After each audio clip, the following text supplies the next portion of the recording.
पूज्य महाराज जी को प्रणाम करते हुए, मातृश्री पूज्या जी को प्रणाम करते हुए,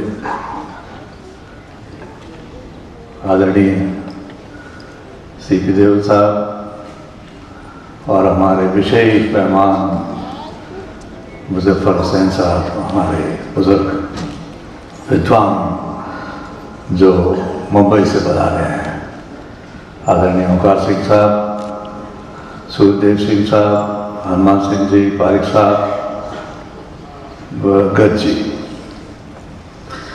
और उपस्थित सभी मित्रजनों, सज्जनों, देवियों, भाइयों और बहनों, जिस विशेष गीत को मुझे आपको पढ़ने के लिए कहा गया है, गीत ये गाने वाला गीत नहीं है, ये एक पुरानी कक्षा की एक कविता होती थी। वो एक ऐसे व्यक्ति द्वारा बनाया गया है जो कि अकबर के दरबार में बैठते थे। उनका नाम था दुर्साहरा।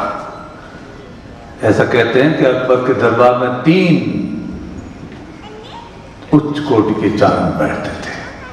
उनमें से एक थे लखा जी बारट, जिनके की वंशज श्री ओंकार सिंह जी लखा होते हैं, जो यहाँ विराजमान हैं। दूसरे थे जड्डा मैडू, जिनके वंशज सुरेंद्र सिंह जी जडावत MLA हैं। और तीसरे थे दुर्साहरा। तो उन्होंने इस गीत में उस स्थिति का, मनोस्थिति का वर्णन किया है अकबर की, जब महाराणा प्रताप की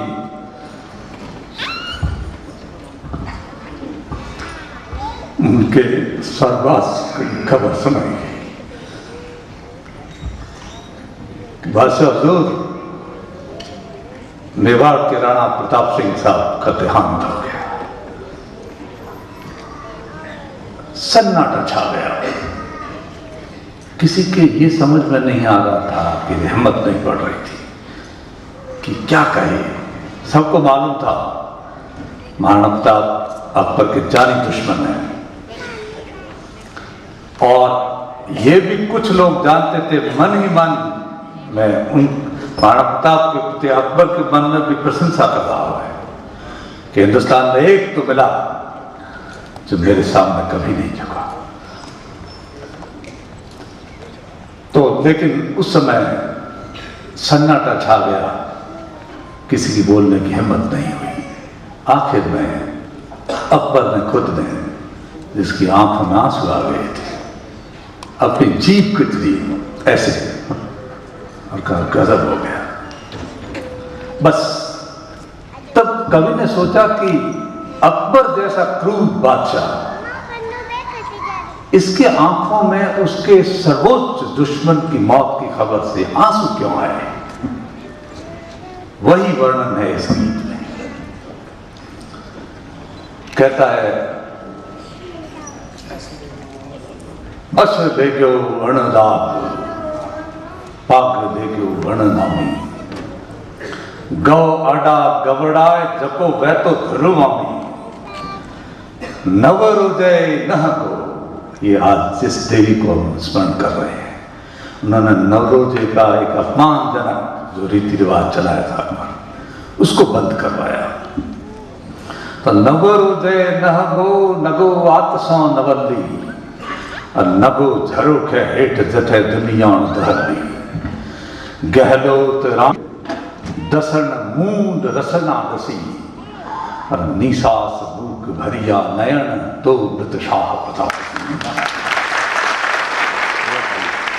यानी कि निसासा ना, ऐसे आह छोड़ते हैं ऐसे, और फिर आंखें मूंदी, निसास मूक भरिया नयन तो मृत शाह प्रताप। ऐसे थे हमारे महाराणा प्रताप सिंह साहब, और ऐसी थी राजन बाई जी, जिसने अब महाराणा प्रताप ने तो युद्ध के मैदान में टक्कर ली, और राजन बाई खुद व्यक्तिगत रूप से वहां उपस्थित होकर के बादशाह के सीने पे चढ़ रही थी। बिल्कुल सच्ची बात है किंतु ये बहुत ही गोपनीय बात है, कहीं नहीं गई, जो चारण समाज के लोगों ने पीढ़ी दर पीढ़ी से याद रखा। और आज ओंकार सिंह साहब जैसे साहसी पुरुष ने एक किताब के रूप में निकाला है। मैं उनको बधाई देता हूँ और आप सब सज्जनों को धन्यवाद देता हूँ।